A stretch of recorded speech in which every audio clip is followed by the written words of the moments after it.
옆에 계신 분들하고 한번 인사합니다. 잘 오셨습니다. 오늘 이렇게 원로 목사님도 쾌차하셔서 또 예배드리게 하신 하나님 앞에 또 영광을 돌립니다. 요즘 저희 교회가 비전 센터 건축을 진행 중에 있습니다. 센터 건축에 막대한 예산이 들어가는 일이기에 저는 담임 목사로서 성도들이 적잖게 마음의 부담이 많이 있겠구나 하는 생각을 놓칠 수가 없습니다. 그래서 오늘 제가 전하고 싶은 말씀은 그런 여러분들에게 좀 위로를 드리는 그런 말씀을 좀 함께 나누고 싶어 오늘 말씀을 준비했습니다. 성경에 보면 헌금이란 영어로 오퍼링이라고 하죠. 이 말은 두 단어의 합성어라고 생각하면 되는데요. 오프라는 말이 못못에서 떨어지다, 떼어내다, 끝내다라는 뜻입니다. 그래서 이 단어 중에 떼어내다의 의미로 헌금을 이해할 수 있는데요. 쉽게 말하면 자기가 얻은 소득 가운데 떼어내어 하나님께 드린다. 이것이 오퍼링이라는 헌금의 영문적인 뜻이다. 이렇게 보면 됩니다. 헌금이라고 하는 것은 참 부담스럽죠. 저도 목사이지만 마찬가지입니다. 헌금은 나의 소유를 하나님께 드리는 행위다. 이렇게 보면 되는데요. 여기서 우리가 알아야 될 것이 소유권에 대한 태도입니다. 이것은 우리가 좀 확증을 해야 되는데요. 우린 대개 나에게 있는 모든 것이 내 것이라고 생각하는 경향이 있어요. 그러나 성경적으로 보면 이 세상의 모든 것은 하나님 것입니다. 실은요. 학개서 2장 8절을 가지고 한번 볼까요? 다 같이 읽습니다. 은도 내 것이요 금도 내 것이라 만군의 여호와의 말이니라. 하나님 말씀하셨다고 그랬죠. 은도 내 것이요 금도 내 것이다. 결국 이 세상의 모든 만물 그리고 내가 가진 모든 것의 소유권은 하나님께 있다라는 뜻입니다. 저는 목사로서 수많은 장례를 집례하면서 이 땅을 떠날 때 그 누구도 자기의 소유를 가지고 가는 사람이 없는 걸 보면 우리의 것이 아니죠. 다 내려놓고 이 땅을 떠나는 인간의 실존을 느끼게 돼요. 우리는 단지 하나님의 것을 잠시 맡아서 관리하는 관리인 혹은 청지기에 불과합니다. 이것이 돈을 바라보는 성경적인 개념이다. 이렇게 보면 됩니다. 우리는 내게 있는 모든 것이 하나님 것이기 때문에 그 중에 일부는 교회에 헌금을 드리고 나머지는 나의 일상생활을 통해서 하나님의 뜻대로 사용하는 것이죠. 그래서 여러분이 드린 소중한 헌금들은 사역자들의 생활비와 또 시설 보수와 다음 세대와 선교와 구제를 위해서 사용되기 때문에 한마디로 말하면 우리가 드린 예물을 하나님의 영광을 위하여 교회가 집행을 하고 쓰게 되는 것입니다. 그렇다면 우리가 헌금할 때 어떤 마음으로 헌금을 해야 되는지, 첫째는요, 헌금은 하나님을 향한 사랑의 표현이다. 이렇게 보면 돼요. 제가 이 부분을 오랜 목회 경험으로 알게 되는 하나의 진리라고 보면 되는데요. 하나님을 사랑하지 않고는 하나님 앞에 예물을 드리기가 참 어렵습니다. 관계의 문제다 이런 생각을 참 많이 해요. 사랑하면 그 사랑의 대상에게 드리는 것은 그건 오히려 기쁜 일일 수 있죠. 지난주 아내와 함께 군산의 한 백화점을 방문을 했는데 엘리베이터를 타고 2층에 가봤더니 거기에 수많은 아기 옷들이 있는 겁니다. 저도 이제 손자가 있는 할아버지이기 때문에 우리 집사람이 막 좋아하면서 저 옷 우리 손자 주한이 사주고 싶다. 주한이 사주고 싶다. 막 이러면서 계속 돌아다니는 겁니다. 결국에 쇼핑이 끝나고 저는 10,000원짜리 티셔츠 2개만 사가지고 왔습니다. 아내의 마음을 10분 이해합니다. 저도 마찬가지고요. 사랑하면 무엇이든지 주고 싶죠. 그게 할아버지든 여러분들이 다 공감할 겁니다. 우리가 자녀들을 사랑하기 때문에 아끼지 않는 것이죠. 사랑, 결국에는 관계의 문제다 이런 생각을 합니다. 헌금이 부담스러운 이유는 제가 볼 때 하나님을 향한 사랑이 좀 부족하지 않나 하는 생각을 근본적으로 하게 돼요. 그럴 때는 여러분들이 기다리셔야 돼요. 가장 중요한 것은 하나님과의 사랑의 관계를 회복하는 것입니다. 저는 그것이 정말로 중요한 우리의 마음의 태도라고 봅니다.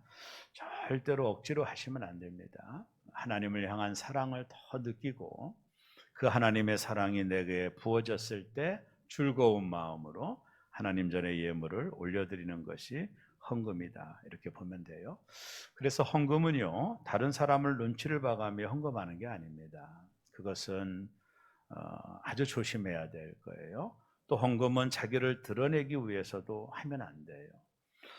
그런 마음으로 헌금을 하면 시험이 들 수 있습니다. 그렇기 때문에 우리가 헌금할 때 가장 먼저는 하나님의 사랑을 깊이 체험하는 겁니다. 저도 목사지만 아까울 때 있잖아요. 사람이니까. 그럴 때마다 제가 하나님 앞에 질문을 던져요. 내가 하나님에 대한 사랑이 식어졌나 봐요. 이런 마음이 드는 것이 나도 목사지만 이해가 되지 않아요. 이런 고백을 드릴 때가 참 많이 있었거든요. 저도 한낱 목사에 불과하니까 말이죠. 여러분을 향한 하나님의 사랑은 너무나 커요. 여러분의 전부를 드려도 그 하나님의 사랑을 우리는 절대로 갚을 수가 없습니다.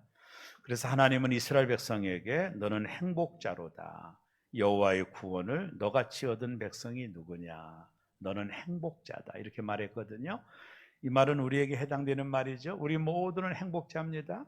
여러분, 우리 모두는 하나님의 은혜로 구원받아 하나님의 자녀가 되었기에 우리 모두는 행복자임을 믿으시기를 바랍니다. 하나님이 우리를 구원하기 위하여 하나밖에 없는 아들을 우리에게 주셨어요. 십자가는요, 하나님의 사랑이 아니고는 해석하기가 참 어려운 부분입니다. 어떤 아버지가 하나밖에 없는 아들을 죽이겠어요? 그래서 하나님의 사랑이 아니고는 십자가를 해석할 수 없는 거예요. 그래서 우리가 요한복음 3장 16절에 보면 하나님이 세상을, 거기다가 내 이름을 넣어야 되는데요, 세상을 이처럼 사랑하사 독생자를 주셨으니, 십자가는 사랑이 아니면 해석하기가 어려워요. 하나님의 사랑이 아들을 죽게 한 거거든요. 그것은 인간의 언어를 가지고는 해석이 어려운 부분입니다. 사랑은 관계거든요. 하나님이 우리를 너무나도 사랑하셔서 하나밖에 없는 아들을 십자가에 내어준 겁니다. 그래서 우리는 그 하나님을 마음과 뜻과 정성을 다하여 주 너희 하나님을 사랑하는 것이 계명의 첫 번째라고 그랬죠. 그래서 우리가 마음과 뜻과 정성을 다하여 하나님을 사랑할 때, 그 하나님과의 사랑이 깊어질 때 우리가 드리는 물질조차도 부담이 아니라 기쁨이 되는 것이죠. 자, 우리가 읽은 고린도후서 9장 7절에 성경은 이렇게 말합니다. 다 같이 읽습니다. 각각 그 마음에 정한 대로 할 것이요 인색함으로나 억지로 하지 말지니 하나님은 즐겨내는 자를 사랑하시느니라. 우리가 해야 될 것과 하지 말아야 될 것을 말하죠. 첫째는요, 마음에 정한 대로 해라, 이렇게 말했습니다. 그러니까 신중히 기도하고 하라는 거예요. 즉흥적으로 헌금을 하시면 안 됩니다. 저도 그런 경험이 몇 번 있는데요. 어떤 분들이 헌금을 하고 나중에 또 찾아와서 헌금을 돌려달라고 하는 분이 계십니다. 그런 경우가 있었어요. 그러니까 즉흥적으로 하면 안 돼요. 부부가 충분히 기도하고 하나님의 마음이 감동이 올 때 하는 겁니다. 그래서 마음이 정한 대로 미리 준비하여 기도로 준비하고 하나님 앞에 예물을 드리라는 거거든요. 또 하나는요, 인색함이나 억지로 하여서도 안 된다 그랬어요. 절대로 억지로 하면 안 됩니다. 여러분, 이것을 꼭 기억해요. 하셔야 되는데, 하나님은 즐겨내는 자를 사랑하신다. 즐거운 마음으로, 하나님을 사랑하는 마음으로 드리는 예물이 많고 적고의 문제가 아니라 그 마음으로 드릴 때 하나님이 사랑하신다. 성경이 그렇게 이야기하죠. 어느 주일날 아버지가 주일학교에 가는 꼬마에게 500원과 1000원을 줬습니다. 1000원은 하나님께 헌금하고 500원은 아이스크림 사 먹어라, 이렇게 했는데요. 아이가 교회 갔다 와서 보니까 너 헌금했어? 했더니 헌금을 꺼내놓는데 1000원짜리를 꺼내는 겁니다. 그러니까 이 아이가 아버지 말로 거꾸로 한 거죠. 500원 헌금하고 1000원은 아이스크림 사 먹으려고 가지고 온 겁니다. 누구나 그럴 수 있죠, 어린아이니까. 그래서 아버지가 물어봐요. 너 왜 내 말 안 들었어? 그랬더니 아들이 이렇게 말했어요. 제가 교회 갔더니 우리 전도사님이 이렇게 말씀하셨어요. 하나님께서는 기분 좋게 내는 헌금을 더 기뻐하신다고 하셨어요. 아빠, 저는 500원 날 때가 짱 기분 좋아요. 이런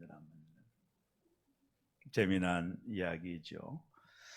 어떻게 보면 헌금은 하나님을 향한 사랑의 표현입니다. 우리가 하나님과 농도가 깊어지고 사랑하면 이 헌금은 거치는 돌이 되지는 않아요. 제가 볼 때 그렇습니다. 하나님과 사랑의 관계가 대단히 중요한 것 같아요. 그렇죠? 그래서 정한 대로 하고 억지로 하지 말라. 신중하게 기도해보고 해라. 하나님과의 사랑의 관계를 생각을 하라는 거예요. 성경에 많은 사건이 나오는데요. 그 중에 예수께서 특히 어디서든지 복음이 전해지는 곳에 이 일을 꼭 기억하고 전해라고 하는 본문이 하나가 나와요. 그게 바로 문둥이 시몬의 집에 예수님 계실 때 한 사랑하는 여자가 자신의 옥합을 가지고 예수님께로 나오는 기사입니다. 다 아시죠? 이 여인이 옥합을 깨뜨려 예수님의 발에 붓고 자신의 머리로 예수님 발을 씻긴 겁니다.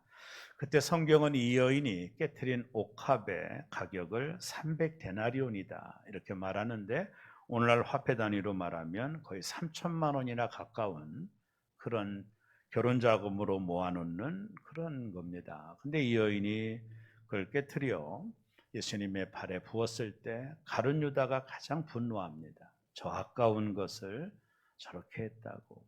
성경은 가룟 유다를 긍정적으로 보지는 않죠. 그때 예수님께서 그 여인을 가리켜서 네가 내게 좋은 일을 했다. 그래서 우리가 이것을 거룩한 낭비다 이런 표현을 쓰거든요. 그리고 마가는 아주 중요한 기사 하나를 거기다가 달아놓는데 이렇게 말합니다. 그의 사랑함이 많음이라. 결국에 이 여인은 7귀신 들린 여인입니다. 인생을 비참하게 살아갔던 여인이 예수님을 만나 7귀신이 떠나가는 은혜를 입은 거죠. 그때부터 이 여인은 예수님을 따라다닙니다. 예수님이 자기를 향한 그 사랑, 자신을 구원해 주신 그 은혜에 감격하며 주님을 따라다니다가 어느 날 기회가 돼서 이 여인은 자신의 사랑을 예수님께 쏟아 놓은 거예요. 결국에 헌금은 하나님을 향한 사랑의 표현이다 이렇게 보면 됩니다. 얼마 전에 동아일보 기사에 보니까요, 한 남자가 사귀다가 헤어진 여자에게 지금까지 선물하는 것을 다 달라고 하는 고소를 한 사건이 있었습니다. 언론에도 드러난 사건인데요. 이 남자가 좀 살만했던 남자 같아요. 그래서 사귀던 여자에게 선물도 주고 사랑했으니까 아끼지 않게 명품도 주고 뭐 그랬겠죠. 근데 문제가 돼서 관계가 깨어지게 된 거예요. 헤어지게 됐는데 그 전에 줬던 것이 아까운 겁니다. 다시 돌려달라고 소송을 낸 기사를 보면서 어떤 생각을 했느냐 하면, 사랑이 식으면 이게 아까운 것이 될 수 있겠구나 이런 생각을 기사를 보면서 생각한 적이 있어요. 사랑할 때는 아깝지 않았을 거예요, 그 형제도. 그러나 문제가 생겨 관계가 깨어지고 더 이상 사랑하지 않는 관계가 됐을 때 자신이 지금까지 주었던 것이 아까워지는 그런 마음의 감정이 있었던 것이죠. 결국에는 관계구나 이런 생각을 하게 됩니다. 헌금은요, 하나님을 향한 사랑의 표현이다, 사랑의 세레모니다 이렇게 하면 우리가 이해를 할 수 있을 거예요. 두 번째, 헌금은요 하나님을 향한 믿음의 도전이다 이 말을 좀 하고 싶은데, 제가 읽은 책 중에 나오는 제목입니다. 우리는 하나님께 드리면 내 것을 잃어버린 것이라고 대개 생각을 해요. 또 손해난다고 생각을 합니다. 그래서 즐거운 마음으로 드리는 것이 부담스러워요. 그건 저도 마찬가지인 것 같아요. 근데 하나님께 즐겁게 드리면 어떤 일이 있을까? 오늘 고린도후서 9장 8절이 이렇게 말합니다. 다 같이 읽습니다. 하나님이 능히 모든 은혜를 너희에게 넘치게 하시나니 이는 모든 일에 항상 모든 것이 넉넉하여 모든 착한 일을 넘치게 하려 하십니다. 7절 다음에 나오는 성경인데요. 7절은 뭐가 나오느냐 하면 하나님께 즐겨 내는 자에 대한 대답입니다. 여기 보면 넘치게 하시나니 모든 것을 넉넉하게 하여 모든 착한 일을 넘치게 하려 하십니다. 우리가 하나님 앞에 즐겨내는 예물을 하나님은 기쁘게 받으시고 우리의 삶에 넘치도록 하신다라고 하는 사실이에요. 그래서 우리가 헌금이라고 하는 것은 어찌 보면 믿음의 도전이기도 하다, 이렇게 표현할 수 있는 것입니다. 나에게 넘치게 하실 하나님을 믿음으로 바라보는 거죠. 내가 즐거운 마음으로 주님 앞에 드리고 하나님께서 나에게 넘치게 하실 것을 기대하는 것, 그것이 하나님 앞에 드리는 예물이다, 이렇게 보면 돼요. 성경은 곳곳에서 그것을 설명하고 있는데요. 먼저 주는 자에게 더 많이 준다 하십니다. 누가복음 6장 38절인데요. 다 같이 읽습니다. 주라, 그리하면 너희에게 줄 것이니 곧 후이디어 누르고 흔들어 넘치도록 하여 너희에게 안겨주리라. 너희가 헤아리는 그 헤아림으로 너희도 헤아림을 도로 받을 것이니라. 먼저 주는 자에게 더 많이 주신다고 약속하고 계시네요. 또 하나, 주는 자에게는 행복을 주신다고 하네요. 사도행전 20장 35절인데요. 다 같이 읽습니다. 범사에 여러분에게 모범을 보여준 바와 같이 수고하여 약한 사람들을 돕고 또 주 예수께서 친히 말씀하신 바 주는 것이 받는 것보다 복이 있다 하심을 기억하야 할지니라. 또 하나님은요, 주는 자에게 더 줄 수 있는 자가 되게 준다고 오늘 고린도후서 9장 8절에서 말을 하고 있고요. 또 하나님은 주는 자를 하늘에 기록하신다라고도 말씀했습니다. 그 말씀을 한번 다 같이 읽습니다. 기록된 바 그가 흩어 가난한 자들에게 주었으니 그의 의가 영원토록 있느니라 함과 같으니라. 이처럼 헌금은 믿음에 대한 도전이군요. 우리가 하나님 앞에 즐거운 마음으로 드릴 때 하나님은 더 많은 것으로 채워주신다는 약속도 있고, 내가 가야 될 영원한 천국에 나의 헌신을 기록한다는 말씀도 있기에 어찌 보면 헌금은 믿음의 도전이다, 이렇게 보면 되는 것입니다. 세 번째, 헌금은 제가 볼 때 씨라고 생각을 합니다. 하나님은 우리에게 두 가지를 주신 것 같아요. 하나는 씨와 양식인데 한번 확인해 볼까요? 고린도후서 9장 10절을 다 같이 읽습니다. 심는 자에게 씨와 먹을 양식을 주시는 이가 너희 심을 것을 주사 풍성하게 하시고 너희의 의의 열매를 더하게 하시리니. 심는 자에게 씨와 먹을 양식을 주신다. 하나님이 그렇게 하신다라는 거죠. 우리에게 주시는 두 가지 씨와 먹을 양식이라고 말씀하네요. 양식은 우리가 이 땅을 살면서 생활하는 모든 생활을 말하는 거겠고, 씨는요, 심으라고 주는 것임을 우리는 알 수가 있죠. 어떤 농부가 씨를 먹어버리는 농부는 없습니다. 그 씨는 잘 보관했다가 가을의 추수를 위해서 봄에 파종하는 것처럼 하나님은 우리의 일상의 삶 속에 씨와 양식을 주신다, 이렇게 말씀을 하고 계신 것입니다. 저는 지난 여러분들에게 또 이렇게 또 헌물에 대한 또 설교를 할 수밖에 없는 상황, 또 그런 말씀을 드렸더니 많은 분들이 이 일에 기꺼이 동참을 해 주셨어요. 저는 담임 목사로서 정말로 감사하게 생각을 하고, 경제적인 어려움이 있어서 곤란한 분들은 하지 않아도 됩니다. 귀한 것은 뭐냐면 기도로 심는 거예요. 여러분들이 위해서 많이 기도해 주시면 하나님의 은혜가 저와 여러분들에게도 있을 것이다 생각을 합니다. 저는 오늘 이 짧은 시간에 하나님 앞에 드리는 예물의 의미를 좀 살펴봤는데요. 헌금은 사랑의 표현이다. 내가 하나님을 사랑하기 때문에 표현하는 것이 헌금이다라고 보고, 두 번째, 헌금은 믿음의 도전이다. 헌금에 대한 약속들이 있기에 그것을 바라보는 믿음의 도전이다. 세 번째로, 헌금은 심는 것이다, 씨와 같은 것이다라고 말씀을 드렸습니다. 비전센터가 거의 완공이 됩니다. 담임 목사로서 참 부담이 많은 분들이 있겠구나, 그 생각하면 마음이 좀 아픕니다. 마음이 많이 아파서 오늘 말씀을 좀 드리고 있는데요. 마음의 부담감을 갖지 않으시고, 경제적으로 어려운 분들은 기도 많이 해주시면 그게 더 좋습니다. 기도 많이 해주시고, 그래서 우리 교회가 다음 세대를 살리고 이 지역에서 영향력을 키워내며 하나님 앞에 쓰임받는 교회가 될 수 있도록 기도 많이 해주시기를 바랍니다.